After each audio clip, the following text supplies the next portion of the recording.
age develops its own particular forms of pathology, which express in exaggerated form its underlying character structure. In Freud's time, hysteria and obsessional neurosis carried to extremes the personality traits associated with a capitalist order at an earlier stage in its development: acquisitiveness, fanatical devotion to work, and a fierce repression of sexuality. In our time, the pre-schizophrenic, borderline, or personality disorders have attracted increasing attention along with schizophrenia itself. Christopher Lasch. There is no generation that will not be followed by a worse, says the Quran. Though I'm not a Muslim, one has to admit that there is much truth in this statement. Decline is a sign of the times, as Charles Upton makes clear, and every eschatology predicts a general decline in the quality of people and of the personality.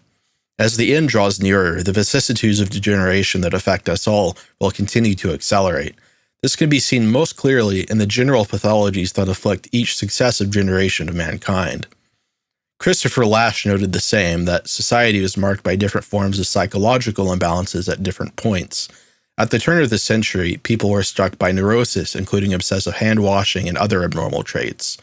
Psychoanalysis attempted to treat this, but the next generation showed signs of mass narcissism, which it was ill-suited to handle.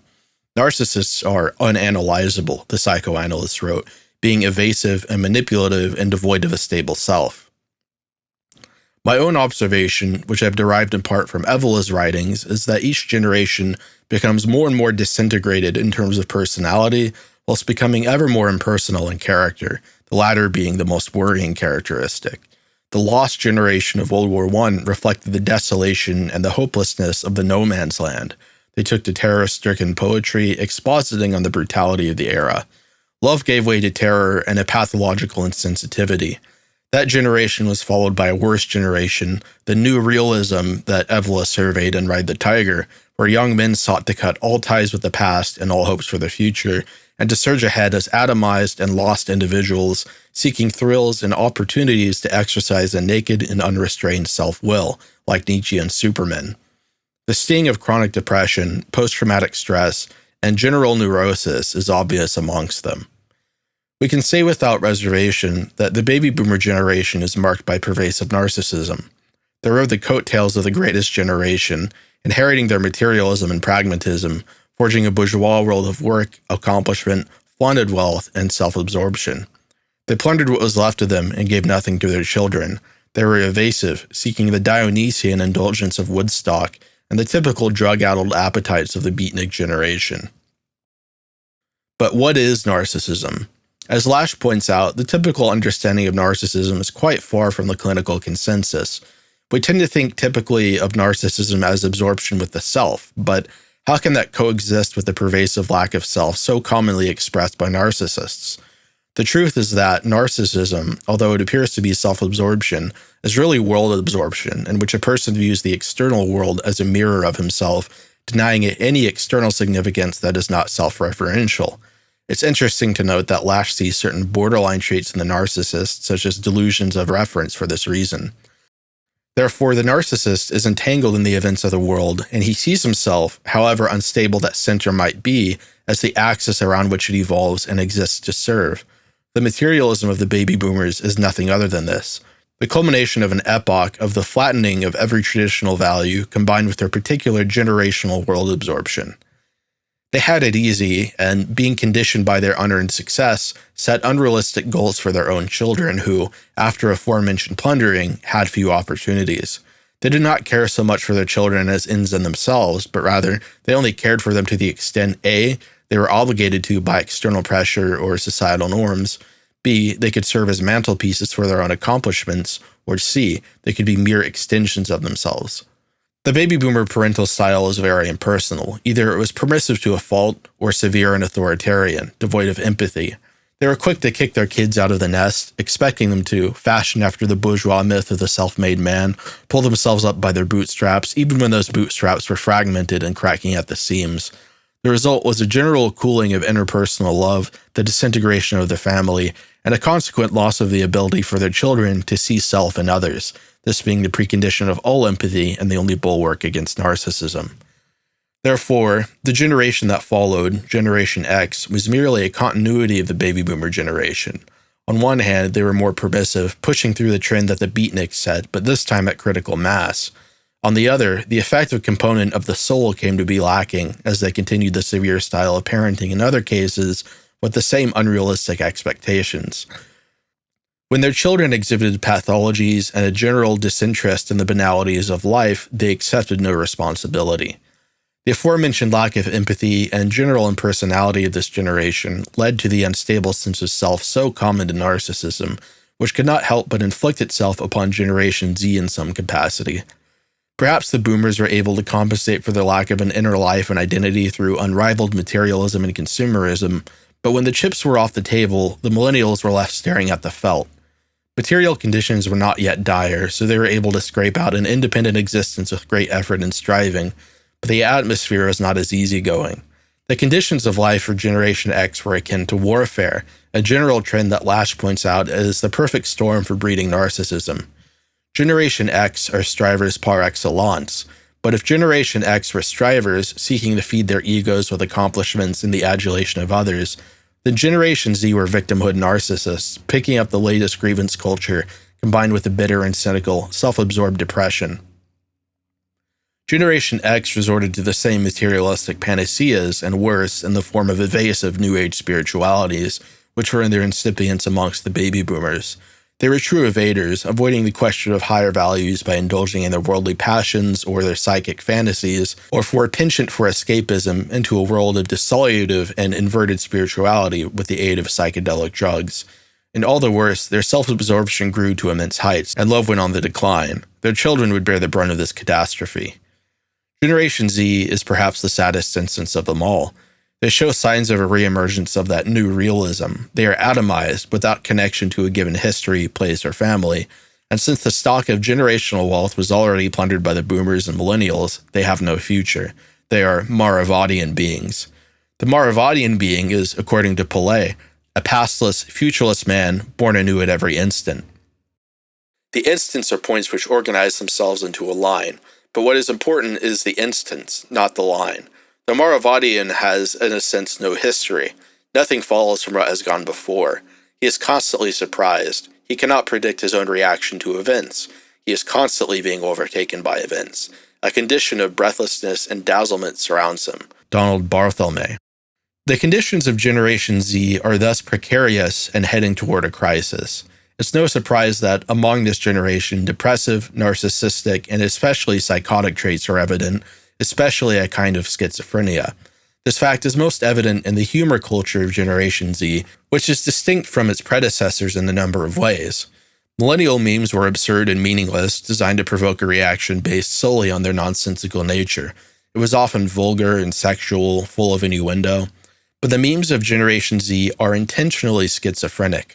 Qualitatively, they are dry, emotionless, terror-stricken, sadistic, and sexless. They have given us vril memes, theosophic, Hyperborean memes, identifications with Patrick Bateman and the Joker, the absurd Catch-22 trolley memes. They've even morphed the memes of the previous generation, like the troll face, into distorted and horror-inducing ones like the despairing troll face. If millennials were content to laugh at orgiastic Dionysianism, the Zoomers are now content to wallow in hopelessness and anhedonia. Materially, Generation Z is rather unproductive, which is a sign of the crisis of late capitalist society and the collapse of the Puritan work ethic, which was inevitable and perhaps even somewhat positive. It has something of the character of a schizophrenic avolition, having had all their opportunities dashed and plundered by their parents and suffering from their own narcissistic lack of involvement in their economic and social lives. Generation Z is often perpetually in college, working dead-end entry-level service jobs or completely unemployed. They sublimate all of their productive energy online into gaming, production of video content, streaming, or pontificating on politics. One might be amiss to see this as a kind of decadence, but on the contrary, it is a form of evasion or escapism, not decadence. Their parents already seized the decadence by the Bacchanalian horns, and there's nothing left. Generation Z resembles a defiant party at the end of time, but instead of playing AC/DC and Kiss, they're jamming to Juice WRLD and shoegaze, somberly oscillating their bodies to the frequency of misery. Lash notes that the general attitude toward life has gradually transitioned from the view of oneself in a historical continuum to a mere individualistic and psychic survival. This may have been true in his time, but today, in Generation Z, there is no longer even the desire to survive. We've seen the music of this generation an attraction to death, suicide, dangerous indulgences, drugs, and a total emotional malaise that renders these people indifferent to the effective currents of life. One of the most popular artists today is Juice WRLD, whose lyrics unabashedly maneuver between suicide and overdoses. The artist himself overdosed some years ago. Is this not a microcosm of the misery that affects this current generation? Generation Z also has another face, which is quite puzzling. Those who have hit the age of maturity show little or no interest in sex or interpersonal relationships. They are true loners, and many of them don't even drink or engage in society in any meaningful way, no matter if that engagement may or may not be negative. Like a typical schizophrenic, Generation Z busies itself consuming copious amounts of nicotine, this time through the convenience of vaping. They are at once averse to danger and in its very bosom, leaving them paranoid and breathless. They do not plan for the future because they are conscious that they have none. They are not patriotic because they see the collapse and degeneration of their own political orders, what have been totally destroyed by their predecessors. And they are finally reacting to the common feeling that politicians are liars, cheats, swindlers, and frauds by simply checking out or seeking quote-unquote extreme ideologies. If anything is surprising about Generation Z, it's their absolute passivity in the face of a world in ruins. Here, they differ from the new realists insofar as their reaction to the pervasive nihilism of the day isn't to forge ahead, but instead to retreat inward into a void, to surrender, to engage in a form of profane quietism. They are on the precipice, and they aren't even brave enough to jump, opting to have a blind fortuna push them instead. Will there even be another generation? It's not looking likely. In some ways, Generation Z feels like a terminal point in the trajectory of the West, but as Evola said at some point, for every fall, there is always a lower level. Thus, we should approach this realization with no small amount of apprehension. Humans, no matter how dejected, are always hopeful beings. There is no doubt that all will hope for some kind of redress, for a sudden upheaval and generational rejuvenation. But these hopes are dashed for the simple fact that the worst genes are currently reproducing, while the best are languishing into obscurity. I've seen a study showing that the genes for mental illness, particularly schizophrenia, are becoming more frequent, while those associated with stability and conscientiousness are declining. The future appears more like what Evola predicted in his essay on the advent of the Fifth Estate. It will be impersonal, robotic, psychotic, and in permanent revolution. Is recovery likely? Not before some eschatological event. The possibilities of restoration at the present are zilch.